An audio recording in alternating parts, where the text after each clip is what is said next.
Olá pessoal, continuamos aqui com o estudo do processo penal e nós vamos nessa sequência de aulas onde estamos vendo as prisões no processo criminal. Nessa aula eu quero conversar com vocês sobre uma espécie de prisão processual que é a prisão temporária. Então nós já conversamos sobre os aspectos constitucionais da prisão, já falamos sobre a prisão em flagrante e eu quero conversar agora sobre a prisão temporária. Lembra que nós temos três espécies de prisão provisória: prisão temporária, prisão preventiva e a prisão em flagrante. Já conversamos sobre a prisão em flagrante na nossa videoaula passada. Vamos falar agora sobre a prisão temporária. Essa prisão temporária tem características muito próprias, muito exclusivas. A primeira delas, ela é a única prisão cuja disciplina legal está fora do Código de Processo Penal. Nós vamos encontrar a disciplina dessa prisão na Lei 7.960 de 89, 7.960, de 21 de dezembro de 1989. Então é a primeira espécie de prisão que a gente vai estar aqui fora do Código de Processo Penal. A prisão em flagrante está disciplinada no CPP, a partir lá do artigo 302. A prisão preventiva está disciplinada também no CPP, a partir do artigo 311.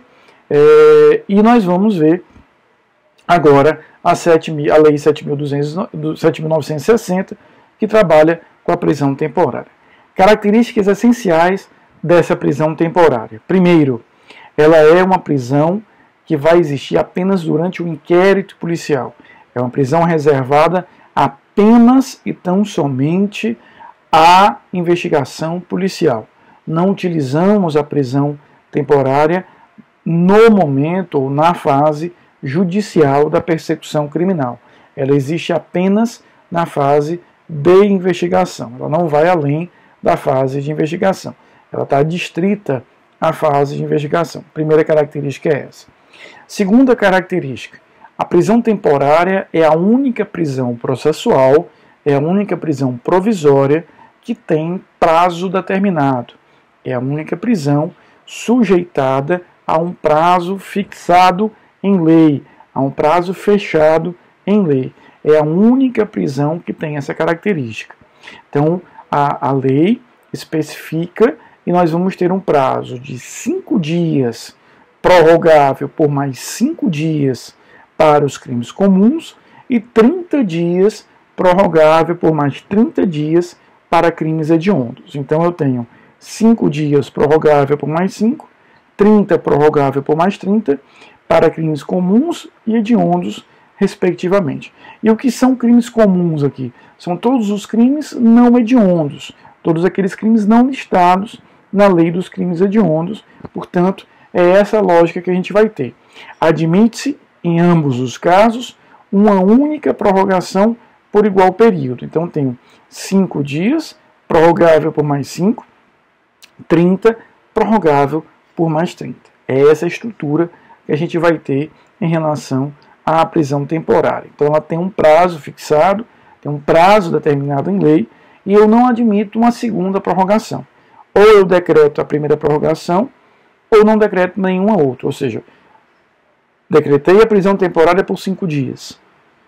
Decretei a prorrogação, sempre isso por ordem judicial. Não posso prorrogar de novo. Se eu sentir a necessidade de manter aquele indivíduo preso, o juiz vai ter que perceber, analisar e verificar se estão presentes as condições, os requisitos da prisão preventiva, porque a prisão temporária já não tem mais espaço para seguir. Então, a prisão temporária tem essa característica essencial, que é um prazo determinado. Então aqui a gente já viu duas características essenciais. A primeira delas é uma prisão exclusiva do momento da investigação, do momento do inquérito policial, do momento da apuração policial. E, no segundo momento, nós vamos ter essa prisão, também com outra característica, que é a delimitação, a definição de um prazo fechado para que ela possa ser utilizada. Uma terceira característica da prisão temporária, ela não admite a decretação de ofício. A prisão temporária não pode ser decretada de ofício. Ela só é decretada pelo juiz a requerimento do MP ou a requerimento da autoridade policial. Portanto, eu preciso desse requerimento do Ministério Público ou da autoridade policial para que eu tenha efetivamente a possibilidade de decretação dessa prisão. Sem isso, não é possível a decretação da prisão. Precisa existir efetivamente a decretação da prisão para que nós tenhamos aí essa possibilidade. Tá? Então a prisão vai ser obviamente decretada pelo juiz, isso a gente já viu lá quando conversamos sobre as estruturas constitucionais, mas a requerimento do MP ou da autoridade policial.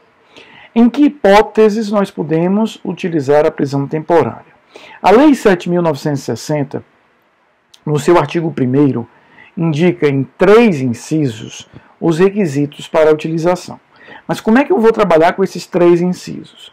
O inciso 3º, ele traz um rol de crimes, um rol de infrações que admitem a prisão temporária. Então nós temos 3 incisos, só que o inciso 3º, ele traz um rol de hipóteses dessa determinada prisão. Então ele vai trazer ali um elenco de hipóteses da prisão temporária. Eu posso utilizar naquele conjunto, naquela gama de situações. Então, a primeira coisa que eu preciso observar é se o crime que eu estou investigando está elencado nesse rol de crimes previstos no inciso 3º.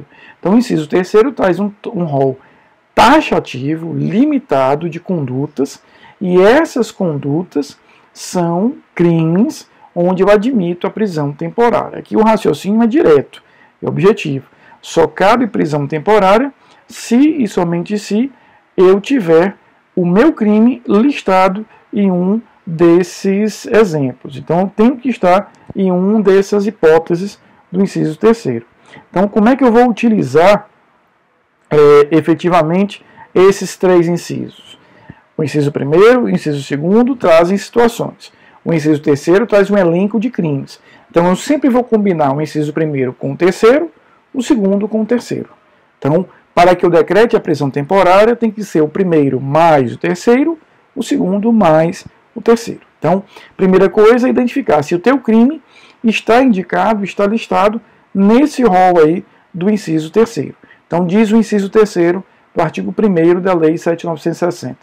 Quando houver fundadas razões, de acordo com qualquer prova admitida na legislação penal, de autoria ou participação do indiciado nos seguintes crimes: homicídio doloso, sequestro ou cárcere privado, roubo, extorsão, extorsão mediante sequestro, estupro, atentado violento ao pudor, que foi revogado, mas ainda está aqui, rapto violento também foi revogado, epidemia com resultado morte, envenenamento de água potável, substância alimentícia ou medicinal qualificada pelo resultado morte, quadrilha ou bando, que a gente vai chamar hoje de associação criminosa, genocídio, tráfico de drogas, crimes contra o sistema financeiro e crimes previstos na lei de terrorismo. Então, esse é o elenco de crimes onde eu vou admitir a prisão temporária.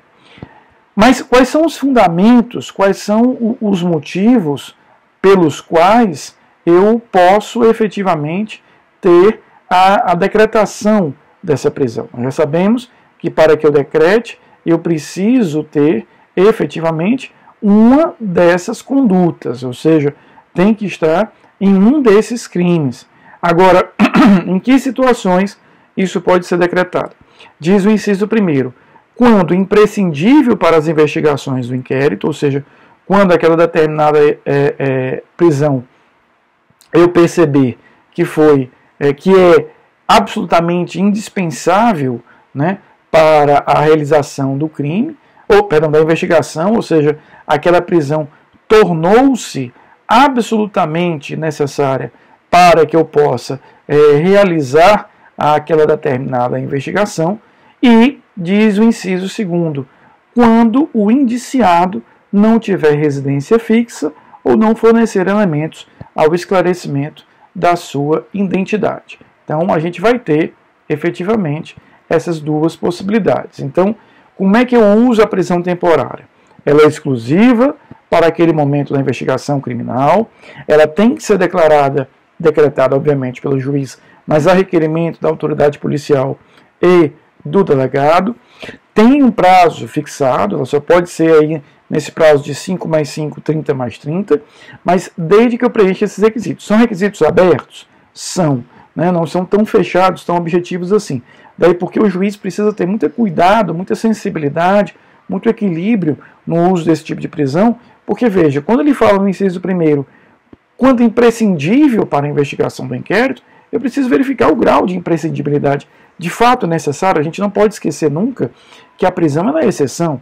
A regra é a liberdade. A prisão sempre será uma exceção. Então, em face disso, em nome disso, a gente sempre vai trabalhar com a prisão dentro desse determinado contexto, dentro dessa determinada situação específica, que é a utilização disso apenas e tão somente quando não restar outra alternativa. Eu só posso decretar a prisão quando ela for, de fato, a mais relevante dessas alternativas. Ou seja, no momento em que eu perceba que não existe mais outra alternativa, eu vou usar a prisão. Então, quando ele fala em quando imprescindível, a leitura que a gente tem que fazer é de fato de que deve haver aqui uma imprescindibilidade completa para que isso justifique esse determinado tipo de prisão. Tá?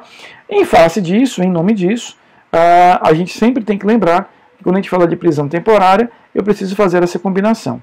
Inciso 1º ou o inciso 2º, mais o inciso 3º. Então, do ponto de vista prático, a primeira coisa é, o crime que eu estou investigando está no rol do inciso 3º? Porque se não estiver, esqueça a prisão temporária.